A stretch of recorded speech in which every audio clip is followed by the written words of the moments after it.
OK, so maintenant, on va regarder comment on peut déterminer une équation à partir d'une graphique. Alors, qu'est-ce que j'ai fait? J'ai pris je vais utiliser les deux questions qu'on a fait hier dans la leçon.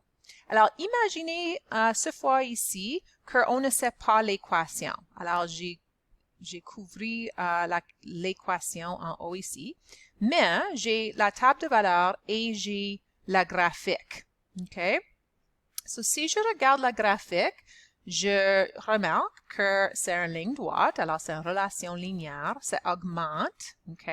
Et si je regarde la table de valeurs, je sais que quand x augmente par 1, y augmente par 2. Alors, quand j'écris l'équation, je sais que c'est toujours y égale quelque chose.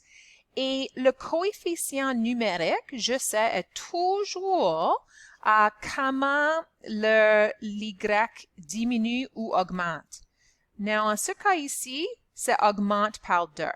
Alors, je sais que le coefficient numérique est 2, positif 2. Et comment je peux déterminer la fin de l'équation? Si tu te souviens en classe, toujours ce nombre ici est où la ligne coupe notre axe des Y. Alors, si par exemple je joins cette ligne ici, une ligne droite, je remarque que ça coupe l'axe des Y à négatif 1. Alors, c'est un négatif 1 ici. Alors, l'équation est 2x moins 1. Et si tu le regardes encore, le 2, ça vient parce que ça augmente par 2 chaque fois. Alors, c'est 2x. Le négatif 1, c'est où la ligne droite coupe l'axe des Y. Et si on regarde la page, oui, nous sommes corrects. Alors, si on prend la deuxième question de hier, okay, voici le graphique, voici la table de valeurs qu'on a fait, et puis tu vas voir que l'y diminue par 3 chaque fois.